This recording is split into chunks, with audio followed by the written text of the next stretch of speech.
दोस्तों, धर्मेंद्र ने दिलीप कुमार से इंस्पायर होकर जब मुंबई फिल्मी दुनिया का रुख किया तो इन्हें एक लंबी जद्दोजहद के बाद अपनी पहली फिल्म दिल भी तेरा हम भी तेरे में पहला चांस मिला, जिसकी हीरोइन थी कुमकुम।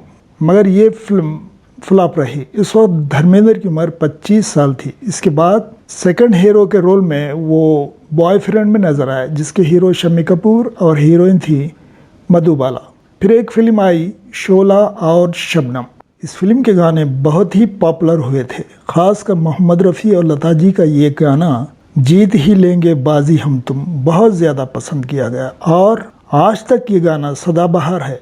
लेकिन इसके बावजूद धर्मेंद्र की एक्टिंग को नोट किया गया, मगर फिल्म को खास कमाल ना दिखा सकी। धर्मेंद्र को सही मानों में पहचान मिली फिल्म डायरेक्टर O.P. रल्हन की फिल्म फूल और पत्थर से। मगर इससे पहले इनकी पहली फिल्म जो कि कामयाब फिल्म थी वो थी हकीकत।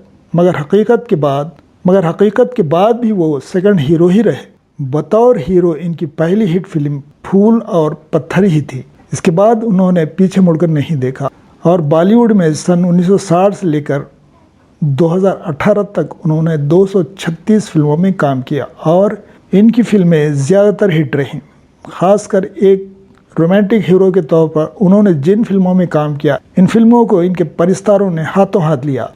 आज के इस वीडियो में हम धर्मेंद्र की 10 ऐसी फिल्मों का जिक्र करेंगे जो इनके कैरियर की बेहतरीन फिल्मों में शामिल हैं। वीडियो शुरू करने से पहले गुजारिश है, अगर आपने अब तक हमारे चैनल को सब्सक्राइब नहीं किया तो प्लीज़ सब्सक्राइब करें।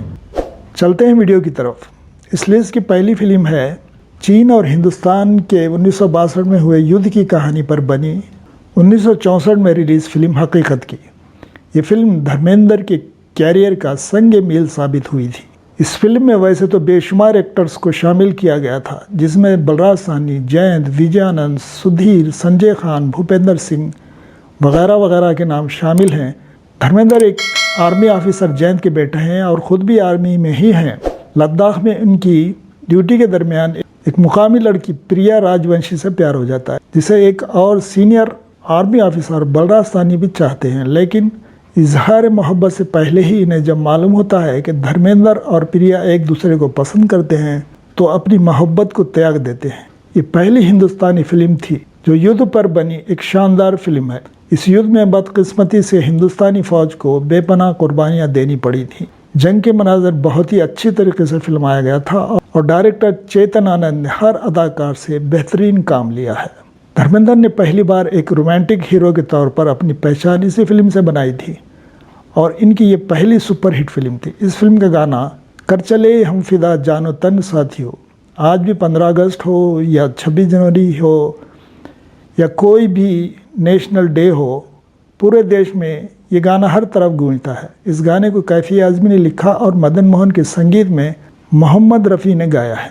धर्मेंद्र की ये फिल्म एक यादगार फिल्म है, इसे ज़रूर देखा जाना चाहिए। दूसरे नंबर पर इसी साल यानी 1964 में रिलीज़ फिल्म आई मिलन की बेला है। ये दो भाइयों की कहानी है। बचपन में एक गरीब औरत के दो बच्चे जुड़वा पैदा होते हैं, जिसमें से एक बच्चा वो एक अमीर घराने की माँ को दे देती है, जिसका बच्चा मरा हुआ पैदा होता है। जब दोनों बड़े होते हैं तो अच्छे दोस्त होते हैं, लेकिन इनके बीच आ जाती है एक खूबसूरत लड़की, जिसे ये दोनों चाहने लगते हैं। लड़की गरीब भाई को चाहती है, जिसकी वजह से दोनों एक दूसरे के जान के दुश्मन हो जाते हैं। आखिर में राज खुलता है, दोनों सगे भाई हैं तो दोनों गले मिलते हैं और फिल्म एक हैप्पी एंड के साथ ख़त्म होती है। फिल्म में उस वक्त के जुबली कुमार, राजेंद्र कुमार हीरो थे और खूबसूरत सायरा बानो हीरोइन।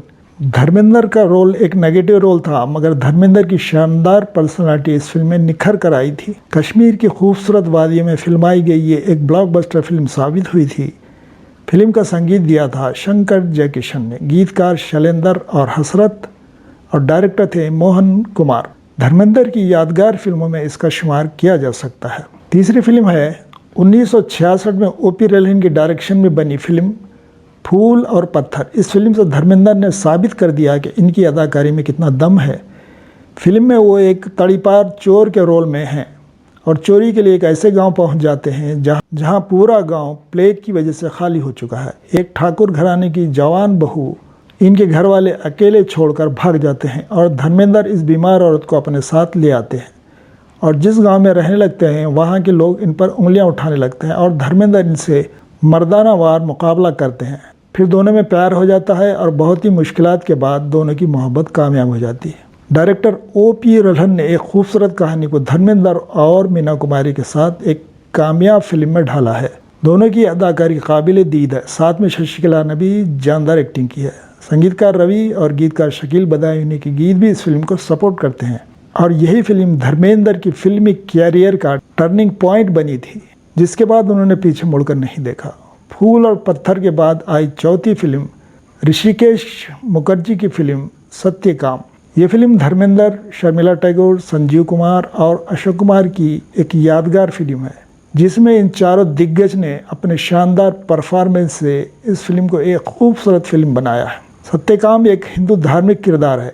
इसी को बेस बनाकर डायरेक्टर ऋषिकेश मुखर्जी ने एक सबक आमोज फिल्म बनाई है। फिल्म शुरू होती है संजीव कुमार बयान करते हुए सत्य आचार्य, जो संजीव कुमार का दोस्त होता है, की कहानी शुरू की जाती है। फिल्म 1944 के दौर में इंजीनियरिंग कॉलेज के चंद दोस्तों से शुरू होती है, जो देश की आज़ादी को लेकर बहुत उम्मीद लगा बैठे हैं कि आज़ादी के बाद देश हमेशा के लिए रिश्वतखोरी से मुक्त हो जाएगा और देश में खुशहाली आएगी। इसी उम्मीद के साथ वो इंजीनियरिंग पास करके अपने अपने घर रवाना हो जाते हैं। सत्य आचार्य यानी धर्मेंद्र और संजीव कुमार भी इनमें शामिल हैं। धर्मेंद्र को एक कंपनी में नौकरी मिल जाती है, जो उस वक्त के एक बड़े राजघराने के एक शख्स की होती है। सत्या को साइट पर भेजा जाता है तो वहाँ इस रिजवाड़े के घर इसकी मुलाकात शर्मिला टैगोर से होती है, जो एक दासी के तौर पर काम कर रही होती है और इस रिजवाड़े की बुरी नज़र इसकी खूबसूरती पर होती है। सत्या को जब शर्मिला टैगोर की ज़िंदगी की पूरी कहानी मालूम होती है तो इसके साथ उसे हमदर्दी हो जाती है। शर्मिला टैगोर धर्मेंद्र से सवाल करती है क्या वो इससे शादी करेंगे, तो धर्मेंद्र की मुश्किल ये होती है कि चाहते हुए भी वो शादी नहीं कर सकते, क्योंकि शर्मिला की माँ एक तवाइफ होती है और इसके दादा जो एक बड़े मंदिर के आचार्य हैं, वो अपने कुल की मान मर्यादा को बहुत ज़्यादा मानते हैं। इसलिए धर्मेंद्र को मालूम है कि वो कभी इस शादी को कबूल नहीं करेंगे। इस दौरान राजघराने का वो शख्स शर्मिला की इज्जत लूट लेता है। जब धर्मेंद्र को इस बात का पता चलता है तो बड़े दुख के साथ वो शर्मिला टैगोर को अपने साथ चलने के लिए कहता है, मगर शर्मिला टैगोर ये कहकर इनकार कर देती हैं कि वो किस हैसियत से इनके साथ रह सकती हैं। तो सत्या इससे शादी कर लेता है, जिसके बाद दादा से इसका नाता टूट जाता है। इस दौरान हिंदुस्तान आज़ाद हो जाता है, मगर अंग्रेज़ अपनी विरासत जो रिश्वतखोरी की सूरत में छोड़ जाते हैं, वो अब भी हर डिपार्टमेंट में मौजूद होती है और धर्मेंद्र को अपनी सच्चाई और ईमानदारी की वजह से बहुत सी मुश्किलात का सामना करना पड़ता है और इसी दौरान इसको कैंसर का मर्ज लाहक हो जाता है और वो अपनी पत्नी शर्मिला और एक बेटे को बेयार मददगार छोड़कर दुनिया से रुखसत हो जाते हैं। फिर इसके दादा इसके बेटे और पत्नी को अपने घर ले जाते हैं। यहाँ फिल्म ख़त्म होती है। फिल्म का हर सीन खूब और सच्चाई से करीब है। धर्मेंद्र ने बहुत ही लाजवाब एक्टिंग की है और यकीनन ये इनके फिल्मी कैरियर की बेहतरीन फिल्मों में इसका शुमार होगा। इस फिल्म की तारीफ लफ्ज़ों में बयान करना मुश्किल है। फिल्म देखकर ही सच्चाई ईमानदारी से जीना कितना मुश्किल है ये आपके जहन को झंझोर देता है। शर्मिला टैगोर ने न सिर्फ खूबसूरत लगी हैं बल्कि इनकी एक्टिंग बहुत ही नेचुरल है। संजीव कुमार और अशोक कुमार भी खूब हैं। फिल्म का संगीत लक्ष्मीकांत प्यारेलाल का है और गीत लिखे हैं कैफी आज़मी ने। ये एक नाम भुलाने वाली फिल्म है। इस लिस्ट की 5वीं फिल्म है 1970 की फिल्म शराफत। फिल्म में हेमा मालिनी एक तवाइफ है और कॉलेज के कुछ लड़के इसके कोठे पर आते जाते रहते हैं। ये बात कॉलेज के वार्डन और प्रोफेसर धर्मेंद्र को पसंद नहीं आती। वो हेमा मालिनी से मिलकर कहते हैं यहाँ आने न दे। जवाब में हेमा मालिनी कहती हैं अगर वो इसे पढ़ाने आया करे तो इन लड़कों का आना बंद करा दे। लड़कों की खातिर धर्मेंद्र ये मंजूर कर लेते हैं और वो इसे पढ़ाने आने लगते हैं। इसी दौरान दोनों में प्यार हो जाता है, मगर समाज दोनों के बीच आ जाता है और बहुत सी रुकावटों के बाद दोनों का प्यार कामयाब हो जाता है। फिल्म के डायरेक्टर असित सेन ने एक रिवायती कहानी को बहुत ही खूबसूरती से पर्दे पर उतारा है। हेमा मालिनी की खूबसूरती और धर्मेंद्र का मर्दानापन इस फिल्म की जान है। धर्मेंद्र ने इस रोमांटिक रोल को निभाकर एक बार फिर साबित किया कि वो रोमांस के बादशाह हैं। फिल्म के लोकेशन आंखों को बहुत ही भले लगते हैं और लक्ष्मीकांत प्यारेलाल का संगीत और आनंद बख्शी के गीत फिल्म की जान है। ख़ास तौर पर फिल्म का गाना पहले ना देखा ऐसे किसी ने बहुत ही सुरीला है और इस गीत में सितार वादन सुनकर आप तो किसी और ही दुनिया में खो जाएंगे।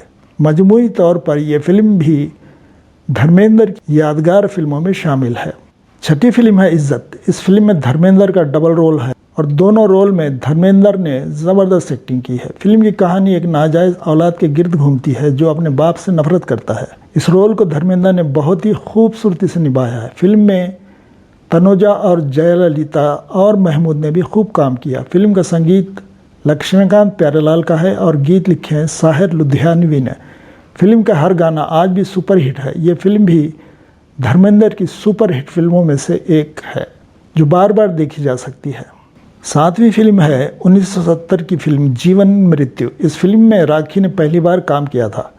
कहानी यूँ है कि धर्मेंद्र और राखी में प्यार है और जल्द ही शादी करने वाले होते हैं, मगर कुछ लोग बैंक में गबन करके इसका इल्ज़ाम धर्मेंद्र पर लगाकर इसे जेल भिजवा देते हैं। जेल से छूटने के बाद इसके साथ एक हादसा पेश आता है और लोग समझते हैं कि इसकी मौत वाक़ई हो गई है।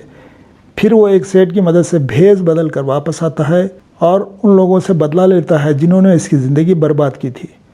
फिल्म की कहानी बेहद जज्बाती है जिसे डायरेक्टर सत्येन बोस ने फिल्म बिनों को सस्पेंस में बांध रखा है। धर्मेंद्र एक सिख के रूप में बहुत ही खूब लगे हैं और राखी का भी जानदार रोल है। एक बार फिर फिल्म में लक्ष्मीकांत प्यारेलाल का संगीत और आनंद बख्शी के गीतों का जादू बिखरा हुआ है और ये फिल्म भी धर्मेंद्र की रोमांटिक और सुपरहिट फिल्मों में शामिल है। आठवीं फिल्म है नया ज़माना। इस फिल्म में धर्मेंद्र और हेमा मालिनी की जोड़ी बेहद खूबसूरत लगी है। ऐसे लगता है दोनों एक दूसरे के लिए ही बने हैं। फिल्म में धर्मेंद्र ने एक इनकलाबी शायर का रोल निभाया है और हेमा मालिनी एक अमीर घराने की बेटी है जिसका भाई प्राण धर्मेंद्र से अपनी सियासी तकरीरें लिखवाता है।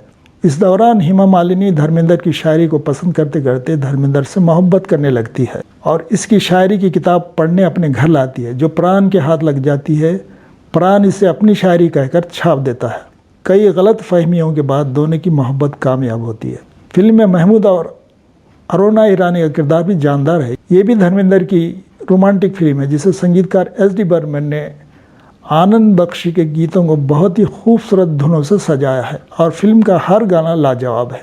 नवी फिल्म है राजा जानी। ये भी एक रोमांटिक फिल्म है। धर्मेंद्र हमेशा की तरह हैंडसम लगे हैं और हेमा मालिनी के हुस्न का तो क्या कहना। दोनों की केमिस्ट्री फिल्म में लाजवाब है। कहानी यूँ है कि धर्मेंद्र कुछ गलत काम करने वालों के साथ काम करता है। इन्हीं में प्रेमनाथ भी शामिल है जो एक राजघराने का दीवान होता है।